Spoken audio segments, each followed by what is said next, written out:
Hello, Captain Major General Narendra Kumar. Very kind of you, sir, to have invited me to this exciting venture of continuing advance and further extension legal education, as it were. It's very nice to be with you all today. I've been asked to speak for a short time with you on teaching constitutional law. Now, to let you on a secret, which should be a secret with you, although I've been considered a sort of renowned jurist and authority on constitution, in my own Delhi law faculty, where I set the rules as the dean of the law faculty for allocation of teaching, I was not awarded for teaching of constitutional law for the whole period I was in Delhi University. Ultimately, curiosity got better of me, and after 2 or 3 rejections, I said, teacher may mention 3 subjects, and one shall be the teacher's option, others can be given freely. So I said, why not give me this subject? They said, I've written nothing, only constitutional law. So I said, I beg your pardon, it was startling for me to hear that. And my colleague said to me, well, you have not written any. I said, I've written Little Done, Vast Undone. It's a review of Granville's Austin Constitution in the Journal of Indian Law Institute.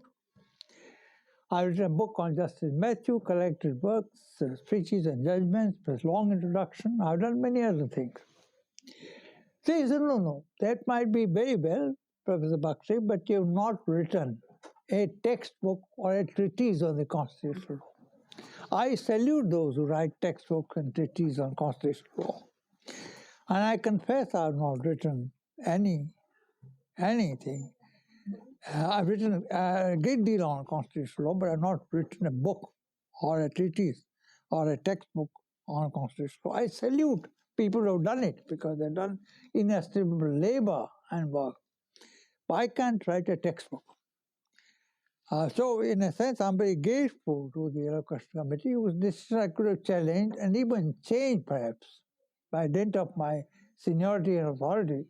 But I never exercised that. I taught other subjects, and I'm a better law teacher as a result of teaching other subjects, including unloved subjects like estate duty and sales tax and other subjects other than public law.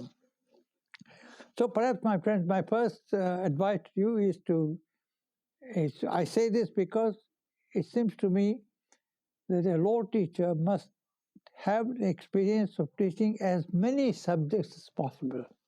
He specialized too early and too often in one branch or another branch of law. But if you look at judges of Supreme Court, when you look at lawyers, legislators, nobody can afford to specialize. You have to learn as much of law as you can. Only teachers have this facility, and I think the facility is rather excessively used, and it should not be the case. That's my only piece of advice. Otherwise, this is a non-advisory discussion, a presentation on my part. The reason why I told you the story of Delhi University was that the very idea that teaching of constitutional law is the duty of a law teacher is mistaken. They're not teaching merely of constitutional law, which I shall con law.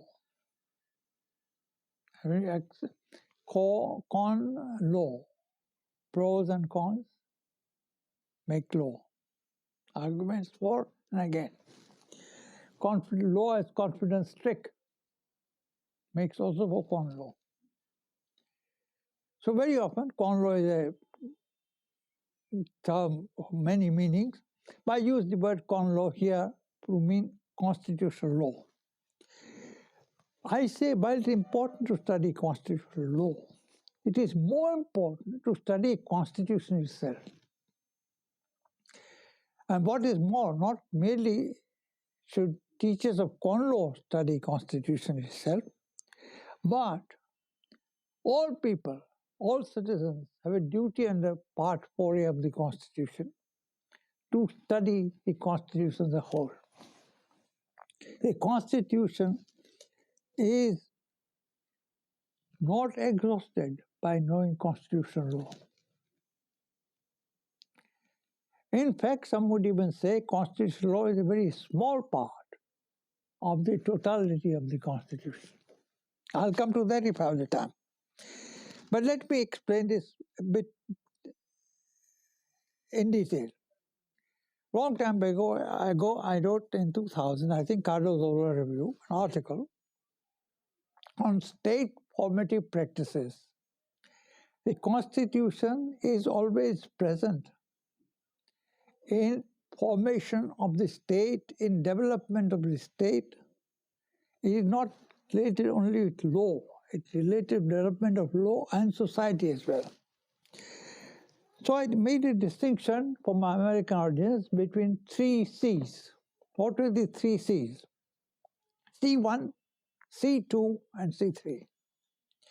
C1 was constitutional text as adopted. C2 is constitutional interpretation.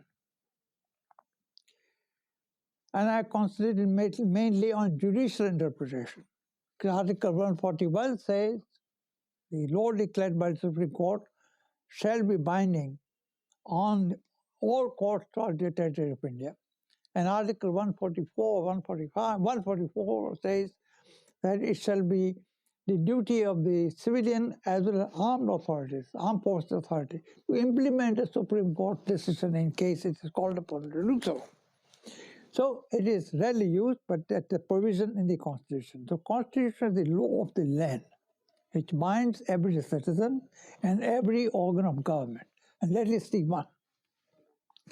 C2 is official interpretation of the law, done mostly by courts. Now, C2 has become later on in my writings into C12. I'll explain that. But basically, judicial interpretation is what we mean by interpretation. It has become C12 because I take C2 into various segments, C3, C4, C5, C6, like that, or C21, C22, C23, like that, as interpretation by the executive of the Constitution is equally important as it is by the judiciary. Interpretation by the armed forces of the Constitution is very not understood at all by civilians. But it's very important.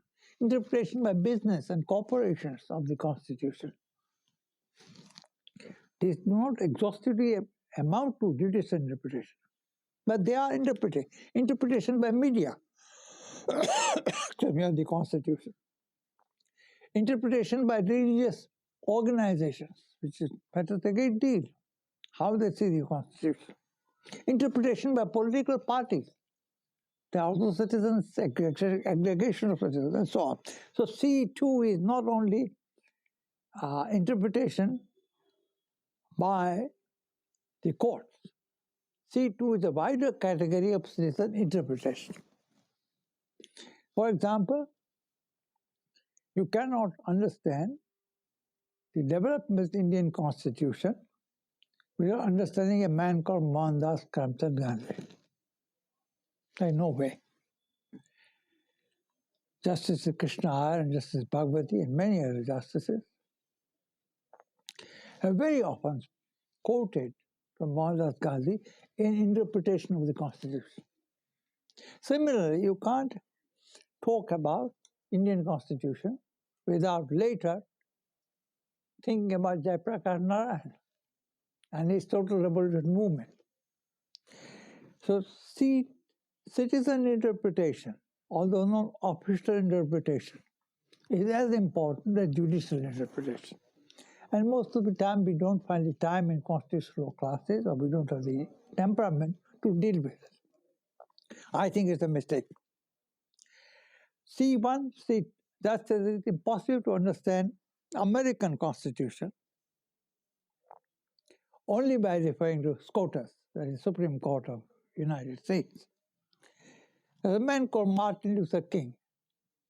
You cannot understand American constitutional development if you don't understand King. It is a simple thing. So the law and history are connected.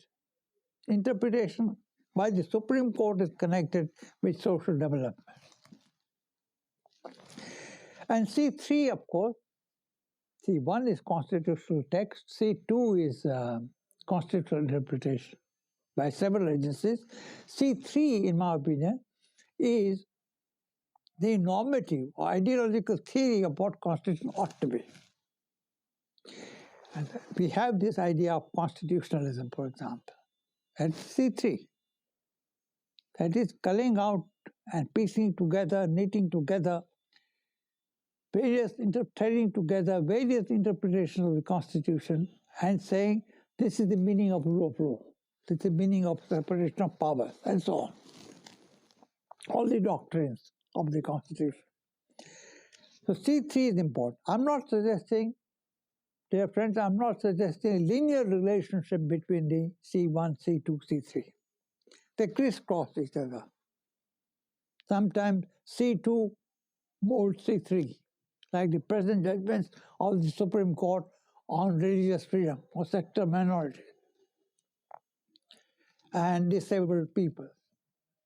The court has gone very far in this. So it shapes C3. The original C3, environmental law, shapes C3. Court shapes C3. So it is not, C3 was blind to environment originally. Constitutionalism never worried about environment. Constitution never worried about disability. Constitution worry about sector minorities. So C2 often gives rise to changes in C3. Similarly, C3 often gives rise to changes in C2. So there is a multilinear relationship. Now I come to my other point. Some people read, how will we read the Constitution? That's the other point. Some people read it as Granville Austin did very famously in his book, The Indian Constitution, the Cornerstone of a Nation. I said history had done much of the labors of constitution making. The Constitution as it emerged was nothing, for the most part, than Government of India Act 1935. The history had done much of the labors of the Constituent Assembly, and that's why Constituent Assembly could run so fast and develop a constitution in less than 2 years. The miracle that we reached a consensus on such an important matter as Constitution. I think the other. Yes. कितना हुआ? 13. 13.36.